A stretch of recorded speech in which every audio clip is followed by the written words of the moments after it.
اعوذ باللہ من الشیطان الرجیم بسم اللہ الرحمن الرحیم الحمد للہ رب العالمین۔ صحاب، اس وقت جو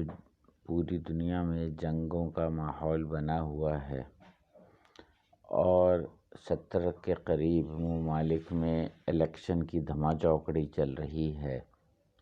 یہ پورے تناظر میں اگر آپ دنیا کا ماحول دیکھیں گے تو ہر طرف ایک عجیب عالم دکھائی دے گا، اور واقعات رونما ہو رہے ہیں، لیکن اصل واقعات وہ ہنوز صیغہ راز میں ہیں۔ تو آج ہم کوشش کریں گے کہ ان کو سمجھ سکیں۔ یہ امکانی طور پر ہے، اس میں تیقن تو نہیں ہے، لیکن حاصل جمع یہی آتا ہے جہاں تک ہم پہنچے ہیں، اور یقیناً آپ بھی اس سے اتفاق کریں گے، اور اگر اختلاف ہو کوئی علمی تو وہ بھی آپ ہمیں ضرور بتائیں لکھ کر، ہم جواب آپ کو دیں گے انشاءاللہ اس معاملے میں۔ تو یہ جتنی بھی جنگیں اس وقت ہو رہی ہیں، بپا ہیں، اس میں آپ غور کیجئے گا کہ جنگ عظیم اول اور جنگ عظیم دوم کے بعد جو اب یہ ماحول جنگ عظیم سوم کا بن رہا ہے، اس میں ممالک کی آرگنائزیشن سے جنگیں ہو رہی ہیں، نامعلوم آرگنائزیشنز ہیں جن سے ممالک لڑ رہے ہیں۔ جیسے اسرائیل کی جو جنگ ہے وہ حماس کے خلاف ہے، کہ جو کہ کوئی ملک نہیں ہے بلکہ ایک تنظیم ہے۔ اسی طرح جو امریکہ کی ریڈ سی میں بحیرہ احمر میں جو جنگ ہو رہی ہے وہ حوثی باغیوں سے ہو رہی ہے۔ اسی طرح دیگر آپ ممالک دیکھ لیں سوائے یوکرین اور روس کی جنگ کے، مگر اس میں بھی ایک پراسرار ایلیمنٹ ویگنر گروپ ایک طرف سے ہے، اور مرسنریز گروپ جو ہے وہ دوسری طرف سے ایکٹیو ہے، اور ان کو نامعلوم ذرائع سے اسلحہ مل رہا ہے۔ یہ حیران کن امر ہے کہ ایک ملک کے خلاف ایک تنظیم اتنی مستحکم کیسے ہو گئی کہ وہ جو ہے ملک جو ہیں وہ اس پہ قابو نہیں پا رہے۔ اس کی ایک بات ذہن میں یہ بھی رہنی چاہیے کہ یہ خفیہ جنگیں کرنے کے ماہر لوگ ہیں۔ جب ایسٹ انڈیا کمپنی آئی اور اس کے بعد ان کو 200 سال لگے یہاں ریشہ دوانیاں کرتے ہوئے، اور ناجائز اور جھوٹے دستاویزات کے ذریعے انہوں نے پورے بر صغیر کو یکے بعد دیگرے ہڑپنا شروع کیا، تو اس میں واحد جنگ جو ان کی ہوئی جس میں یہ بہت طاقتور اس وقت تک ہو چکے تھے، وہ تھی ٹیپو سلطان کے ساتھ، اور اس میں بھی 80% آپ دیکھ لیں سازشوں کا جال بنا ہوا تھا۔ لیکن جب 1799 میں ٹیپو سلطان شہید ہوئے ہیں تو اس کے بعد انہوں نے کہا کہ اب ہم ہندوستان پہ حکمرانی کرنے سے ہمیں کوئی نہیں روک سکتا، لیکن خدا کی قدرت سے تحریک شہیدین جو تھی وہ منظر عام پر آ گئی، اور حضرت شاہ اسماعیل شہید اور سید احمد شہید جو تھے رحمۃ اللہ تعالی علیہ، وہ اس میں ان کے سامنے کھڑے ہو گئے، لیکن شاید قدرت کو منظور نہیں تھا، اور انگریز اور اس کے حواریوں کے پورا انسانیت کے سامنے ان کی سوچ کو واضح کرنا مقصود تھا، اس لیے انہیں موقع دیا گیا۔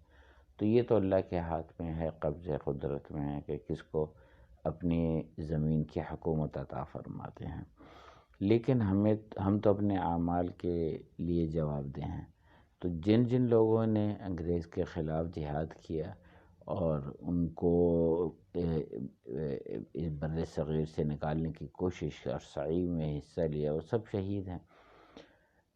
جو مسلمان ہیں۔ جو ہندوستان میں آمد کے اسباب بتائے جاتے ہیں وہ حقیقی اسباب نہیں ہیں،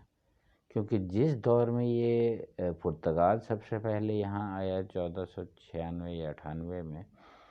تو اس سے 4-5 سال پہلے سقوط غرناطہ ہو چکا تھا، اور نہایت نفرت اور انسانیت سوز فضا تھی پورے یورپ میں مسلمانوں کے خلاف. تو اس لیے یہ مسلمانوں کو ختم کرنے کے لیے بیسیکلی یہاں تک کا راستہ ڈھونڈنے کے لیے بےتاب تھے. یہ بالکل گھڑی ہوئی باتیں ہیں یا سیکنڈ پرائرٹی کی باتیں ہیں کہ ہمیں سونا چاہیے تھا، موتی چاہیے تھے اور مسالہ جات، لیکن اصل ان کا یہی تھا. کیونکہ جو ان میں جنگی مذہبی اور صلیبی جنون اس وقت تھا، اس کے تحت انہوں نے لکھوں کہا لوگوں کو شہید کر کے، مسلمانوں کو ان کی ہڈیوں سے اپنے جو ہیں کلیسا جو ہیں وہ تعمیر کیے. یعنی یہ مذہبی جنگ تھی،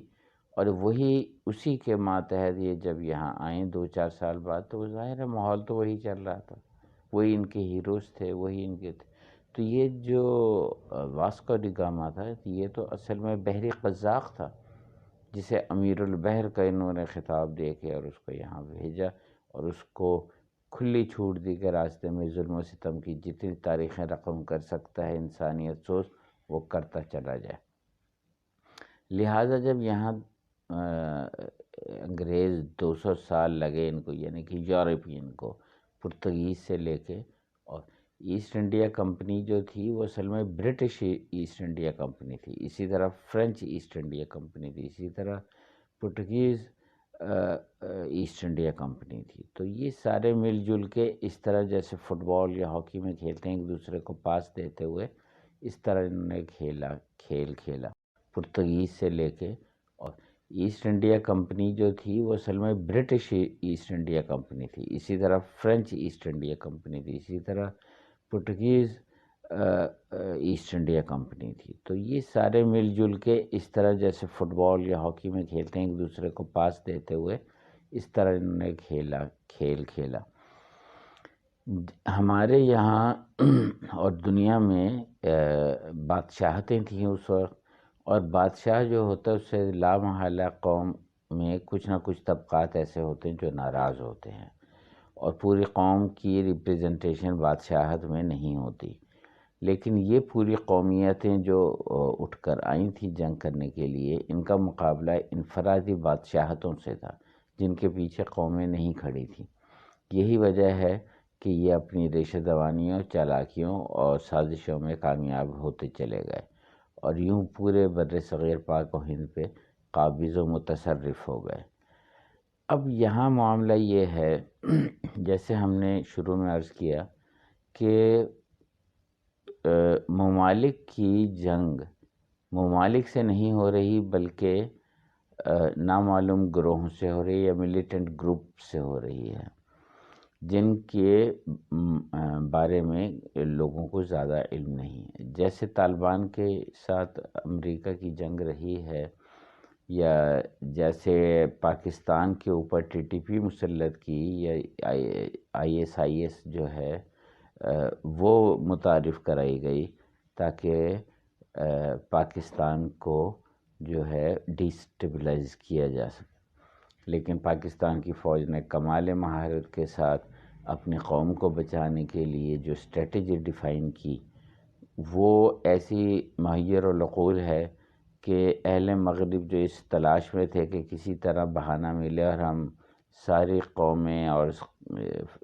جو افواج ہیں ممالک کی یورپی ہیں وہ پاکستان پہ ٹوٹ پڑیں، تو